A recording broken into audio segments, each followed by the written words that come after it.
Com mais de 2 bilhões de prejuízos acumulados, os Correios enfrentam uma das piores crises da história. Além da crescente concorrência de empresas privadas, a estatal tem o desafio de equilibrar as finanças sem comprometer a qualidade do serviço. Só para se ter uma ideia, os Correios estão enfrentando uma crise financeira sem precedentes.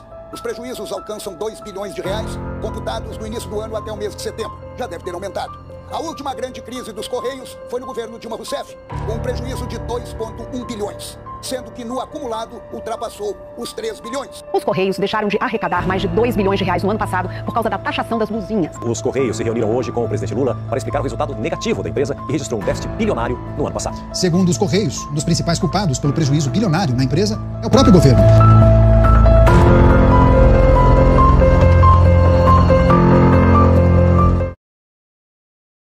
O que você faria se uma empresa que consome bilhões dos seus impostos simplesmente deixasse de entregar o que promete? E se essa mesma estatal gastasse milhões em shows, festivais e propagandas, enquanto seu serviço afunda e seus funcionários entram em greve por falta de pagamento? Pois é exatamente isso que está acontecendo com os Correios do Brasil. Em 2024, a estatal registrou um rombo de 3,2 bilhões de reais. O maior déficit da história entre empresas públicas, segundo o próprio Banco Central. Pior, documentos internos revelam que os Correios estão à beira da insolvência, ou seja, não conseguem mais pagar nem o básico. Funcionários do plano de saúde ficaram sem atendimento, galpões de distribuição viraram motivo de multa, investidores processam a estatal. E o povo? Bom, o povo está sem receber encomendas até em capitais como Rio e São Paulo. E enquanto isso, o governo culpa o passado, mas gasta 38 milhões de reais com eventos como Lollapalooza, camarotes e patrocínio a artistas famosos. Você está prestes a entender como uma empresa que já foi símbolo de orgulho nacional virou um buraco negro de dinheiro público. Então já se inscreva no canal, deixe o like e compartilhe esse vídeo. Você não vai ver isso na grande mídia. Os Correios do Brasil nasceram oficialmente em 1663, ainda durante o período colonial, com o objetivo de conectar diferentes partes do território por meio da comunicação escrita. Desde então se tornaram uma das instituições mais antigas e emblemáticas do país. Ao longo do século XX, os Correios foram muito mais do que uma simples empresa de entregas. Foram o elo entre milhões de brasileiros espalhados por um território continental. Cartas, telegramas, documentos, contas, encomendas, tudo passava pelas mãos dos carteiros. Durante décadas, a estatal foi sinônimo de confiança e eficiência. Suas cores, amarelo e azul, eram reconhecidas em qualquer canto do Brasil, do sertão nordestino às favelas do Rio, dos confins da Amazônia ao interior gaúcho. Nenhuma empresa privada conseguiu até hoje competir com a capilaridade dos Correios. Mais que isso, os Correios foram parte da identidade nacional, um símbolo do serviço público funcionando, integrando regiões e aproximando pessoas. Mas o que era orgulho nacional virou alvo de escândalos, má gestão e abandono. O que aconteceu com os Correios? Como chegamos à beira da falência de uma empresa que sempre foi essencial? Os problemas dos Correios não começaram ontem. Em 2005, a estatal foi o estopim de um dos maiores escândalos políticos da história do Brasil, o Mensalão. Tudo começou com uma gravação. O diretor dos Correios, Maurício Marinho, foi flagrado recebendo propina em troca de favorecimento em contratos com a empresa. A cena, transmitida em rede nacional, mostrou ele detalhando um esquema de corrupção que envolvia políticos, empresários e altos cargos da estatal. A denúncia atingiu em cheio o presidente do PTB na época, Roberto Jefferson, que, pressionado, abriu o jogo.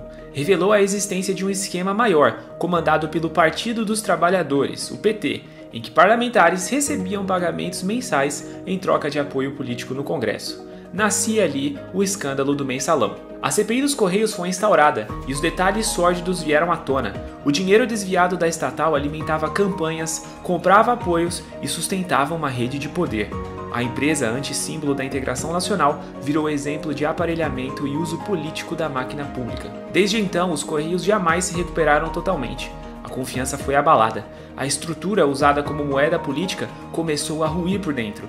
O que era para servir ao povo passou a servir partidos. E essa decadência institucional, iniciada há quase 2 décadas, ajuda a explicar por que hoje os Correios acumulam prejuízos bilionários, demoram para entregar e correm risco real de insolvência. Hoje, os Correios vivem sua pior fase. Em 2024, a estatal fechou o ano com um déficit de 3,2 bilhões, o maior rombo da sua história. A situação é tão grave que a própria presidência da empresa, em um ofício circular sigiloso revelado pela imprensa, alertou para um risco iminente de insolvência. Ou seja, os Correios podem simplesmente deixar de existir como conhecemos. Os impactos já são sentidos pela população. Cidades inteiras têm deixado de receber encomendas e correspondências. Atrasos viraram rotina, enquanto o Ministério Público Federal abriu um inquérito para apurar irregularidades graves no serviço. A crise afeta até os funcionários. A empresa está inadimplente com o Postal Saúde, operadora do plano de saúde dos trabalhadores dos Correios. Isso significa que muitos servidores que dedicaram a vida à estatal agora enfrentam dificuldades para obter atendimento médico. Apesar do tamanho da tragédia, o governo Lula tenta empurrar a responsabilidade para os outros. Ele alega que o problema vem do governo anterior, na tentativa de privatização, das taxas de importação ou da modernização da comunicação. Mas enquanto distribui culpados, o governo se omite. Foi a gestão atual que decidiu não recorrer judicialmente contra ações bilionárias que impactaram o caixa. Foi essa administração que lançou retroativamente despesas no balanço da gestão anterior, mascarando o rombo real com contabilidade criativa. A verdade é simples, os Correios estão afundando e a gestão do Lula não está salvando, está acelerando a queda. Em plena crise, com rombo bilionário e risco de insolvência, os Correios decidiram gastar 38 milhões em patrocínios. Sim, você ouviu certo. Enquanto milhares de brasileiros deixavam de receber suas encomendas e o atendimento médico dos servidores era ameaçado pela inadimplência com a Postal Saúde, a estatal financiava festivais como Lollapalooza, shows de Gilberto Gil, festas populares e até eventos em outros países. Em vez de investir em logística, infraestrutura ou na modernização da entrega, áreas críticas para a sobrevivência da empresa, o dinheiro público foi parar em camarotes, palcos e festas. Enquanto os centros de distribuição enfrentam precarização e carteiros relatam sobrecarga e falta de recursos, a direção dos Correios escolheu investir em visibilidade e propaganda. A imprensa noticiou, mas com pouca ênfase. O tom foi brando, quase compreensível, como se fosse normal torrar dinheiro público com shows em meio à pior crise da história da estatal. Críticas mais incisivas vieram da oposição no Congresso, que classificou os patrocínios como farras financiadas com dinheiro público. Fica a pergunta, como uma empresa prestes a quebrar que deve bilhões e já não consegue cumprir seu papel básico, escolhe gastar com marketing e eventos? É mais um retrato da gestão desconectada da realidade, onde a aparência vale mais do que eficiência e onde o povo paga a conta enquanto o governo tenta distrair com música e propaganda. O buraco nos Correios vai muito além da queda nas receitas e da má gestão. Um caso emblemático é o do Centro Logístico em Contagem, Minas Gerais, um galpão moderno de mais de 40 mil metros quadrados alugado pelos Correios, mas abandonado desde 2022. O contrato foi firmado com o fundo imobiliário TRBL11, que representa milhares de investidores. A estatal simplesmente parou de pagar o aluguel, descumpriu cláusulas contratuais e deixou o imóvel vazio. Resultado, uma multa de 300 milhões e a abertura de ações judiciais para a cobrança. Esse calote, porque é disso que se trata, gerou indignação no mercado financeiro. Investidores viram seus rendimentos despencarem e o fundo, que dependia do contrato, sofreu forte desvalorização. Credores passaram a exigir medidas mais duras contra os Correios, que mais uma vez deixaram a conta para o contribuinte. Mas o problema não para por aí. A direção atual da estatal está sendo acusada de praticar contabilidade criativa para esconder o tamanho do real rombo. Um exemplo? A decisão de não recorrer de uma ação trabalhista bilionária movida por sindicatos que exigiam adicionais por distribuição e coleta. A diretoria jurídica dos Correios simplesmente aceitou a derrota sem lutar na justiça e mandou lançar o prejuízo de forma retroativa nas contas de 2022, período ainda sob o governo Bolsonaro. Na prática, é o que os críticos chamam de pedalada fiscal ao contrário, uma manobra para empurrar a culpa para o governo anterior, mesmo que o pagamento tenha ocorrido sob a gestão atual. Segundo especialistas, essa manobra fere os princípios da contabilidade pública e escancara a tentativa de mascarar os próprios erros administrativos. Enquanto isso, os prejuízos se acumulam, a confiança dos investidores desaparece e a estatal mais simbólica do país afunda sob uma combinação de omissão, aparelhamento e má fé. Em meio ao maior rombo da história dos Correios, o presidente da estatal, Fabiano Silva, foi chamado ao Palácio do Planalto para explicar os números alarmantes ao presidente Luiz Inácio Lula da Silva. Após a reunião, Fabiano tentou jogar a responsabilidade para o passado.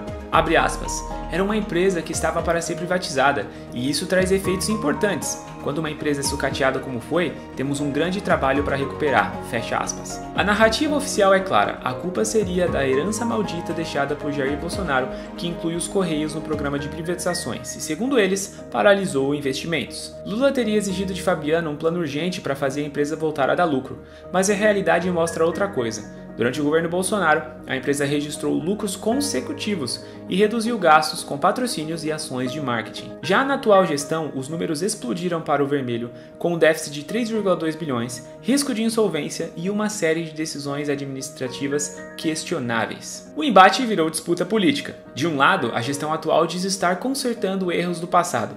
De outro, a oposição denuncia aparelhamento, inchaço da máquina pública, má gestão e tentativas grotescas de manipulação contábil. Enquanto isso, o governo tenta vender a ideia de que os Correios estão em recuperação. A empresa anunciou revisão de contratos, corte em cargos comissionados e a intenção de investir em tecnologia e logística. Mas até agora nada concreto foi apresentado ao público e os serviços continuam capengando. Em suma, a estatal que já foi símbolo de integração nacional virou um campo de batalha político, refém de disputas ideológicas e decisões irresponsáveis. E quem paga essa conta, como sempre, é o povo brasileiro. Diante da crise sem precedentes, surgem 3 caminhos discutidos nos bastidores de Brasília: capitalização via recursos do Tesouro, reestruturação profunda da empresa ou, novamente, a privatização dos Correios. A capitalização enfrenta a resistência popular e técnica. Seria justo injetar mais bilhões do contribuinte numa estatal que sangra ano após ano? Já a reestruturação exige decisões impopulares, corte de pessoal, fechamento de agências e revisão dos contratos antigos. E a privatização, proposta no governo Bolsonaro, voltou a ser debatida por economistas, parlamentares e especialistas em infraestrutura, mas encontra forte oposição dentro do governo atual e de sindicatos. Mas é claro, né? Especialistas alertam, sem mudanças estruturais, os Correios vão continuar sendo um peso morto nas contas públicas. Economistas falam em modelo sustentável. Funcionários da base relatam a precarização das condições de trabalho, falta de investimento em tecnologia e cortes silenciosos. Já a população, especialmente em cidades pequenas e áreas rurais, sente na pele o impacto da crise. Atrasos, extravios e a ausência total de entregas. Para o e-commerce, setor vital da economia atual, a decadência dos Correios representa a perda de confiança e aumento de custos, forçando empresas a migrar para alternativas privadas mais caras que nem sempre atendem todo o território nacional. Diante de tudo isso, uma pergunta precisa ser feita: vale a pena manter os Correios como estão? Estamos falando de uma empresa essencial para a soberania e integração nacional ou de um símbolo da ineficiência estatal, usado como cabide de empregos e palanque ideológico? Bom, deixe a sua opinião nos comentários. E se esse conteúdo te ajudou a entender melhor os bastidores dessa crise, deixe o like, se inscreva no canal e ative as notificações. Isso ajuda a levar a verdade a mais brasileiros e a manter este canal vivo. E por hoje é só. Até o próximo vídeo.